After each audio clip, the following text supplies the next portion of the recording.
नमस्ते, हर हर महादेव, जय भोलेनाथ की, जय शिवलदेव। साथियों हम ये बताना चाहते हैं आपसे कि जैसे मान लीजिए हमारा भारत देश सन 1947 में आज़ाद हुआ, तो अब तक के आज़ादी के अब तक के वर्तमान समय तक 75-76 साल हो चुके हैं। पर आज भी हमारे कुछ समाज या अन्य समाज के लोग सरकारी योजनाओं के लाभ से वंचित हैं, अपने हक अधिकार से वंचित हैं। इसके लिए इस धरती पे, भारत देश की धरती पे कोई ऐसा माई का लाल नेता मंत्री कोई पैदा नहीं हुआ कि सर्व समानता का अधिकार लागू कर कर सभी को संतुष्ट रख सके। ऐसा कोई दिखता नहीं है।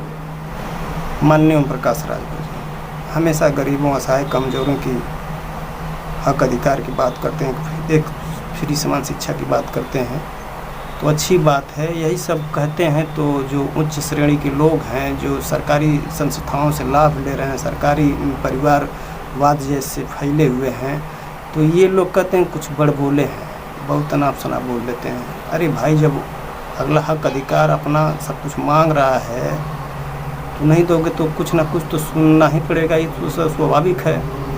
लेकिन नहीं, यहाँ तो जातिवादी वाला जो कीड़ा है ना, कूट कूट कर भरा है।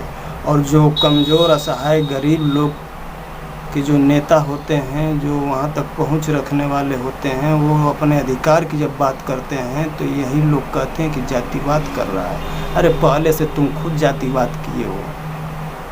इस तरह से तो हमारी कई पीढ़ियाँ समाप्त हो जाएंगी, अशिक्षित की कगार पे। तो 47 से अब तक आ रहे हैं लोग, जो उच्च श्रेणी के लोग बनते हैं, कहते हैं कि हम बहुत बड़ा हैं, बड़ी जात के हैं, तो ज़बरदस्ती कहते हैं। कोई इनका खास इतिहास भी नहीं है। सारे उनके हक अधिकार पर डॉक्टर बाबा साहब अम्बेडकर ने अपने संविधान के पन्नों पे दिया है, लेकिन इस पन्ने को इग्नोर कर कर इस लोग धरातल पे कार्य न कर कर कागज़ों में कार्य करते हैं गरीबों के लिए, और अपने लिए धरातल पर काम करते हैं। जनता को इतना दबा दिया गया, इतना तड़पा दिया गया है कि लोग चुनाव माहौल में ही सब देखने को मिल जाता है कि कहीं 500-1000 साड़ी, कपड़ा लत्ता गरीब आदमी पा जाता है तो लेता है, लेकिन नमक का सरे चुकाने लगता है। वो ईमानदार होता है गरीब आदमी ना।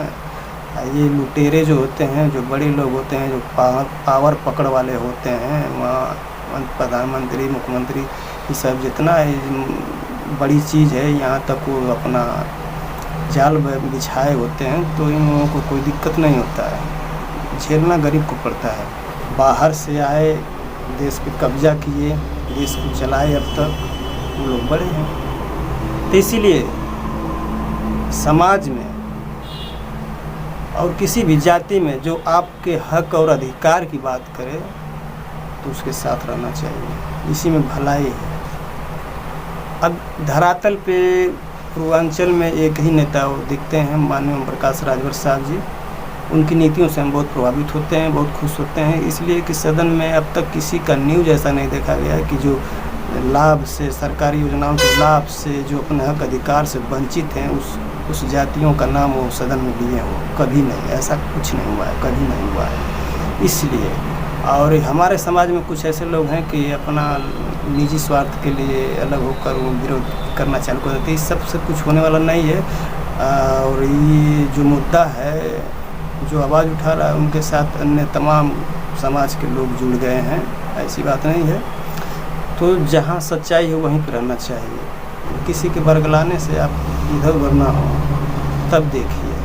नहीं तो आप सभी को परख ही लिए हैं, सभी को देख ही लिए हैं कौन किस तरह से कर रहा है। 76 साल बीत भी गया है, अब तो कुछ हुआ नहीं, तो बड़ी बड़ी भाषण मार कर बड़े बड़े मंचों से हमें क्या संदेश देना चाहते हैं, क्या बताना चाहते हैं। अब तक